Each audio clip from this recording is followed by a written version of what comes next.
For a decade, Bungie made it clear that Guardians make their own fate. We were paracausal anomalies that sat outside the logic of the Vex, or even the Hive. We blazed our own trails. But with the rise of the new prophecy storyline and the intervention of the Nine, that agency is slowly and surely being eroded. How can we still be the architects of our own destiny? Is this new era defining the Guardian as just another pawn in a greater game of temporal changes? To understand where we're going and if we are truly free, we have to look back at who owned us first. If we go all the way back to Destiny 1, we'll find the biggest symbols of our free will, uniqueness and individuality. Our class items were also political. They were flags we planted in the ground, iconic representations of hunters, titans, and warlocks fighting for the city. But in Destiny 2, they've evolved. They have shifted from faction allegiances into cold representations of ideology and death, and finally into a spiritual understanding of who and what we are. But right now, the fundamental role of the Guardian is being changed to benefit the new narrative direction of the Fate Saga into something I find at odds with the history of the game. For me, the narrative breakpoint occurred during the events surrounding the Nine, specifically in the lore from the Edge of Fate.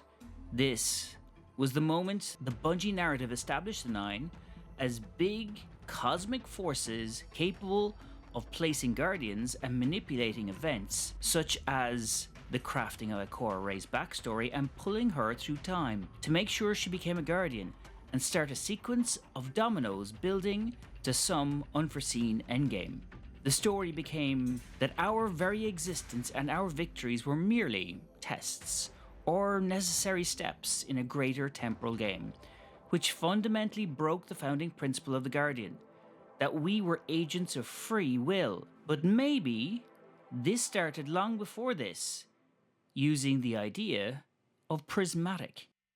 In the beginning, before the Golden Age tech of the Braze, and before the god-slaying arsenals of the raids, we lived under the dogmatic dominion of the Speaker. Do you remember who sold us our class items in Destiny 1? It wasn't a quartermaster, it wasn't a fashion vendor. It was the spiritual leader of the city. That wasn't an accident. He knew that a class item isn't just an accessory, it's a receipt for the cost of being a Guardian. The Speaker didn't sell armor plates, he sold history. He sold the fabric of the dead to the living. When you look at the lore, you realize these items aren't trophies, they're obituaries. They're warnings. And that cost is usually paid by the people standing right next to us. Every cloak is a grave. To be a hunter is to be a symbol who stands alone in the night. The flavor text of the Ghost Angel cloak from Destiny 1 puts it bluntly. We are an army of the chosen dead. To wear the cloak of a fallen friend is to take on their debts, their enemies, and their unfinished business. The tradition has only grown darker. The Husk's cloak lore describes a horrifying process where the wearer is imprinted within the folds of forged protection, effectively turning the armor into a vessel for a psyche. It's a reminder that the cloak is your only legacy. The narrative decision here is to constrict the very essence of the hunter. The freedom and solitude the class once represented are traded for a predetermined role as the Watcher in the Abyss, as described by the relativism class item, a necessary tool for the universe rather than an agent of chaos. The hunter no longer chooses the hunt. They are assigned the watch. If you're digging what I'm laying down, I'd ask if you can drop a sub, like, or even a comment below, as it really does everything to help me keep spinning out these videos and more from week to week. Now, back to the strings of fate being attached to every Titan in the current Destiny 2. If the cloak is a grave, then every mark is a monument. We go back to the Pilgrim Guard. The mark became a piece of heraldry that told the civilians behind you that you are the designated target. The Mark of the Six Fronts tells the story of duty, ensuring that not one front broke. Even the new exotic class item, Stoicism, reinforces this burden. Its lower tab reads, "We are the final stand, the fortress in the storm." The narrative decision here is to strip the Titan of their political agency and power. They're no longer the builders or the generals who held the Six Fronts. They are perpetually on the defense, reduced to the final stand, sacrificing their agency in leadership for endless, necessary servitude. The Titan is no longer allowed to win the war, only hold the line until the last moment. If the cloak's a grave, and the mark's a monument, then every bond is a warning. Warlock bonds are often described as containment fields. Take Ultan Tan's burial ring from Destiny 1, which commemorated a warlock whose theories on the symmetry of light and darkness were branded as heresy. His bond was a mark of his dangerous ideas.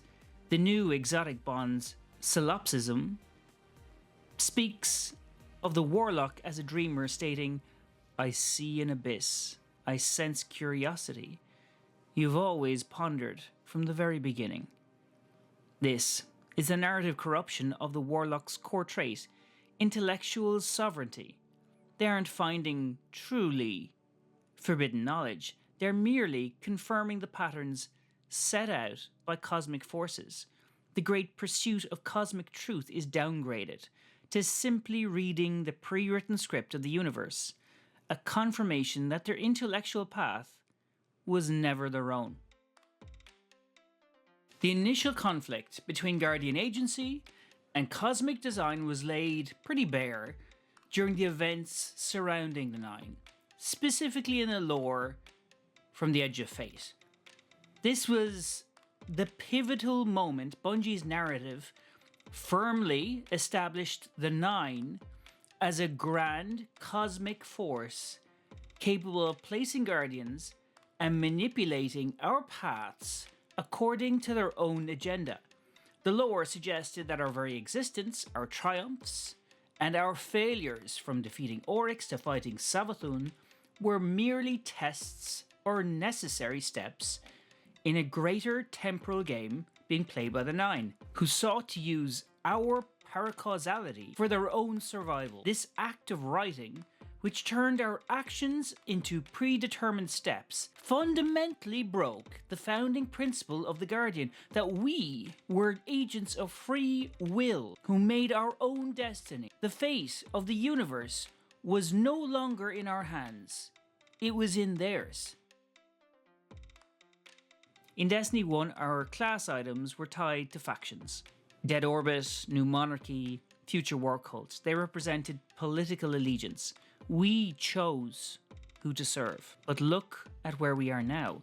The exotic class items of the final shape, relativism, stoicism, solipsism, are no longer about our choices. They're about synthesis. By forcing the combination of light and dark into single form, the narrative choice is clear. The writers traded player freedom for cosmic scale. We're no longer defining our own path, we're being honed.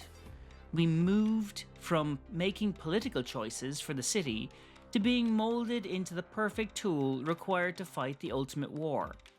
We're no longer wearing the symbols of the factions we believed in.